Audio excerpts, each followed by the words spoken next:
Last week I went away, and while I was out in the bush, I committed to being more vulnerable and sharing more of my story online. And then it just continued to extend, and I created a beautiful space this weekend called Story Corner, where I just wanted to go back to some of the essence of what I used to do in Project Me. I know that so many people say to me, Joe, we love it when you share your story and you make us feel braver, and the tools that I use and the way that I live my life is the very way that I guide people to do it. I didn't expect that I'd be sitting in this little corner sharing such a vulnerable moment, but it's so important to tell my story and let some of the things unravel and share. So I decided to do Project Nomad. What that looks like is still very new to me, but I'm on the road to 50. I'm getting close. I chose not to have children.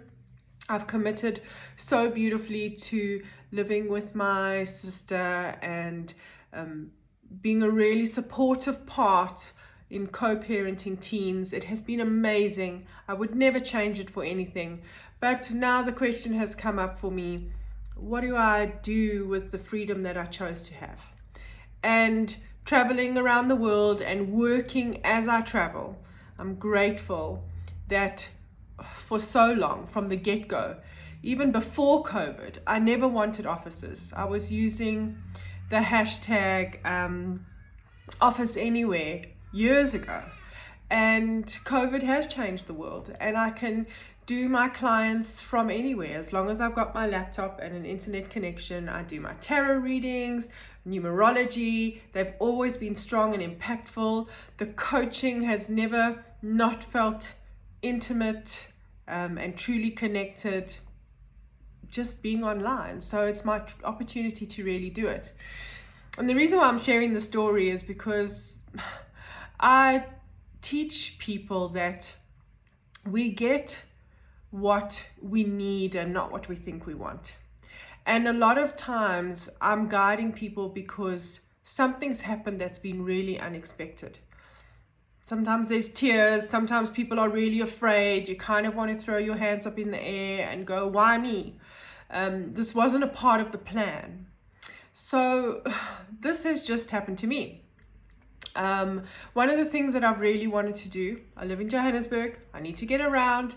What I wanted to do is pay my car off and give myself a different sense of freedom to use my money to save up, travel a bit more. So I've been on at it about getting this car paid off. And then the other question has been, once that's done, if I do want to travel for a couple of months, 2.5 months here, 3 months there, 4 months for a while, what do I do with a car?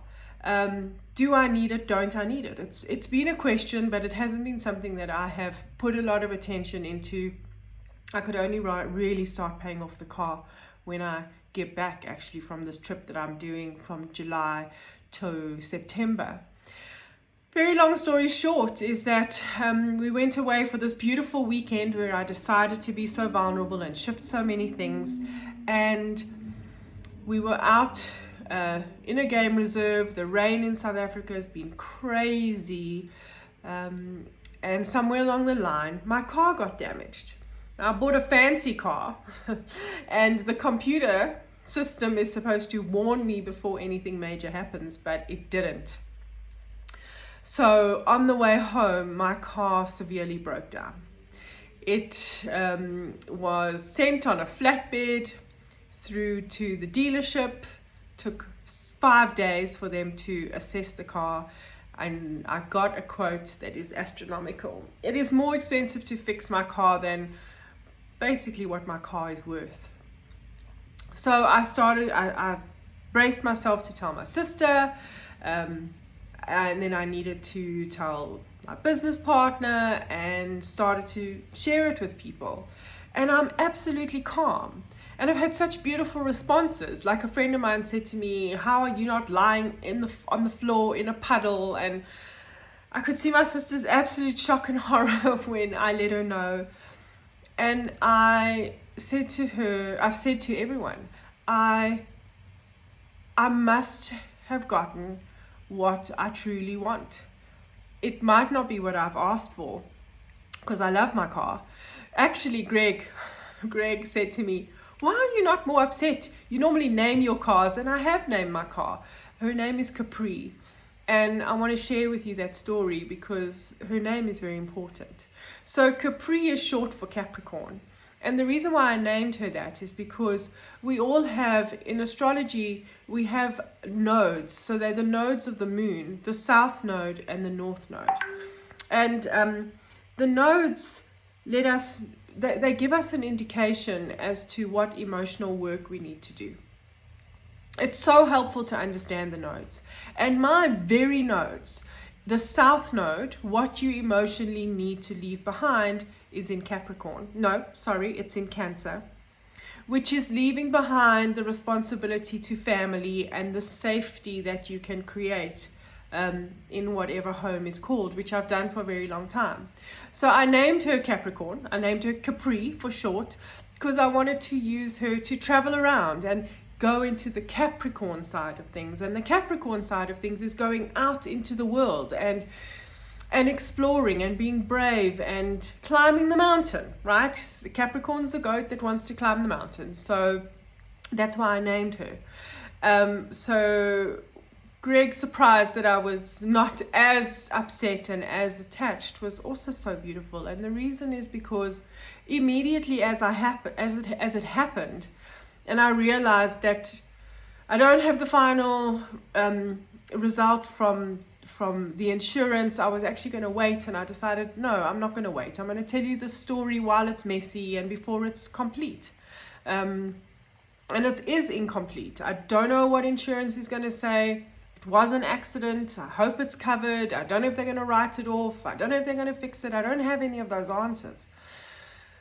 But what I do know is that if I need to let go of this car and completely change my lifestyle, which would be way more nomadic than I had planned for, I wouldn't replace it until I went overseas.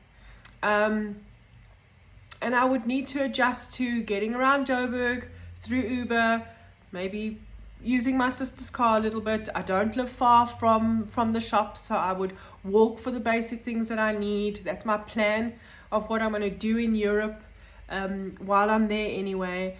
And what's keeping me calm is that I absolutely know and understand that we do get what we really and truly, what serves us best. We might think that we know what we want, but we've got to watch and ask ourselves the reason why we truly want it. And ultimately, there's a part of us, it sits so deep within us, this innate part that's connected to the soul, that's connected to the depth of who we are, that the ego never wants to look at. The irrational mind wants to go straight to that place of why me. But there is this other part, and it takes so much time and effort to get to trust that there is a deeper part within us. I call it our happiness compass. It's sitting within the center of our heart. It's our navigation system. It's not something that the ego can understand. It's not something that we can comprehend, but we do have to trust that as life unfolds, it is happening the way that it should, and it is creating what we truly, truly need in order for that fulfillment and joy to come to life, and not what we think we want. Every single morning of my life, I wake up and I say this. I say, I am open and receptive to all that comes my way today, knowing that it is in perfect co-creation with my deepest desires. So I cannot have this car breakdown and all this perceived chaos around me and then say, why me? And why is it happening? Where every single day I do wake up in that trust. I'm not saying that it's easy to do, but I am saying that I'm watching myself live what I tried for so long to instill. And it's beautiful to have seen the responses and the reactions from my friends. Every single one of them and my siblings have said, Joe, you've come so far. You are practicing what you preach, and it's meant so much to me. I'm not saying I haven't cried. I'm not saying it hasn't tossed my world upside down in all different ways. But I know that for whatever reason this has all happened, it's because I am getting what I need in order to truly be navigated to fulfillment and joy. It might not be what the ego thinks I want. And I just wanted to share that. And I also wanted to share it while it's so messy for me. I don't know where this is going. So I'm going to have to keep you posted. I don't know how this is all going to unfold. But I have chosen to be a nomad. And does a nomad really have a car? It's a big question, right? So that's it. Thanks for listening, and I'll keep you posted.